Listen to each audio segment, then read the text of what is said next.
সকলকে প্রিয় গদখালি ইউটিউব চ্যানেলের পক্ষ থেকে শুভেচ্ছা ও স্বাগতম জানিয়ে শুরু করে যাচ্ছি আজকের এই ভিডিও। সো বন্ধুরা, শীতকালে কিন্তু এই চন্দ্রমল্লিকা ফুলের চাষ করা হয়ে থাকে, কিন্তু এই ফুলের সাধারণত শাখা কলম তৈরি করা হয় সেপ্টেম্বর মাসের আগে থেকেই। সো বন্ধুরা, এখনই কিন্তু হচ্ছে শাখা কলম প্রস্তুত করার কিন্তু সময় চলে এসেছে। সো বন্ধুরা, আপনারা এই চন্দ্রমল্লিকা গাছ থেকে কীভাবে শাখা কলম প্রস্তুত করবেন এবং কীভাবে কর্তন করবেন এবং চারা গাছ থেকে কতদিন পরে আপনারা হচ্ছে চারা গাছের শিকড় সহ গাছ বপন করবেন সে সম্পর্কে আজকে বিস্তারিত ভিডিও জানাবো।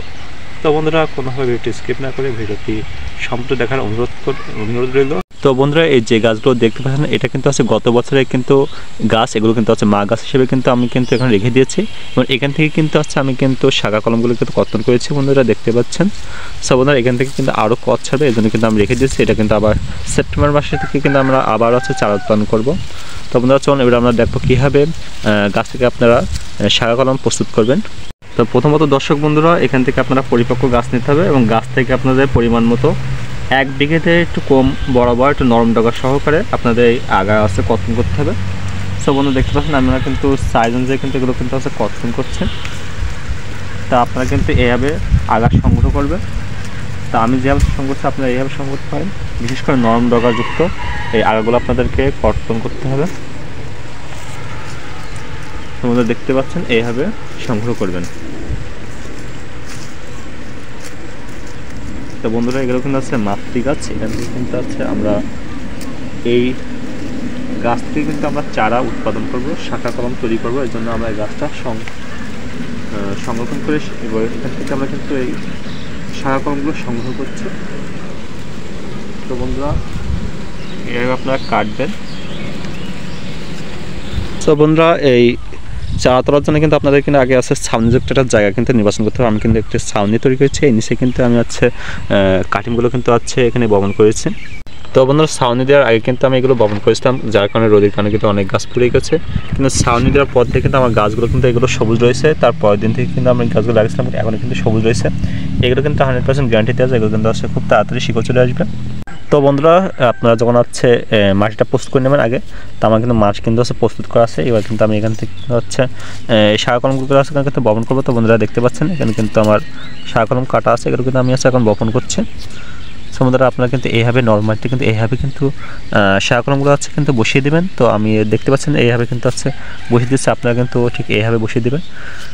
তো বন্ধুরা, এখান থেকে কিন্তু হচ্ছে আপনার প্রায় 1 সপ্তাহের ভিতরে কিন্তু এখান থেকে কিন্তু হচ্ছে আপনারা চারা উৎপাদন করতে পারবেন খুব তাড়াতাড়ি। কিন্তু হচ্ছে এখান থেকে কিন্তু আপনারা হচ্ছে চারা উৎপাদন করতে পারবেন। অনেকে আবার হরমোন ইউজ করে, এই হরমোনটা ইউজ করলে খুব তাড়াতাড়ি কিন্তু চলে আসে। তো বন্ধুরা, হরমোনের ভিডিও পেতে অবশ্যই আমার ইউটিউব চ্যানেলে কমেন্ট বক্সে জানাবেন যে হরমোন থেকে আপনারা কীভাবে চারা উৎপাদন করবেন সেটা কিন্তু আমরা দেখিয়ে দেবো। সো বন্ধুরা, এইভাবে কিন্তু আপনারা হচ্ছে বপন করবেন। দেখতে পাচ্ছেন আমি কিন্তু হচ্ছে পরপর সিলার অনুযায়ী কিন্তু এই শাখা কলমগুলো কিন্তু হচ্ছে বপন করছে। তো এইভাবে কিন্তু আমি এখানে প্রায় 2000-এর ওপরে কিন্তু আমার শাখা কলম আছে। তো এখান থেকে কিন্তু আমি হচ্ছে এইভাবে চারা উৎপাদন করব। তো বন্ধুরা, এবার হচ্ছে এই কাটিমের রোগবালাই থেকে মুক্ত করার জন্য আমরা এখন ব্যবহার করব এন্টাকল। তো এন্টাকলটা আপনার হচ্ছে পচার জন্য কাজ করবে, এন্টাকলের পাউডার। এবং আমি ব্যবহার করব তন্দ্রা, এটা হচ্ছে আপনার সাদামাছি মরা থেকে মানে দূর করার জন্য এটা কাজ করবে। তন্দ্রার কাজ হচ্ছে সাদামাছি দূর করা, মানে সাদামাছি কিন্তু এই চন্দ্রমল্লিকা খুব ক্ষতি করে। তো বন্ধুরা, এই 2টা জিনিস আমি ব্যবহার করছি, তো আপনারা এই 2টা ব্যবহার করতে পারবেন। তো বন্ধুরা, এবার এখান থেকে আমি আসলে ঘন করে স্প্রে করে দেবো। পাউডার আছে সাদা, যার কারণে কিন্তু ওই গাছগুলো কিন্তু সাদা হয়ে গেছে।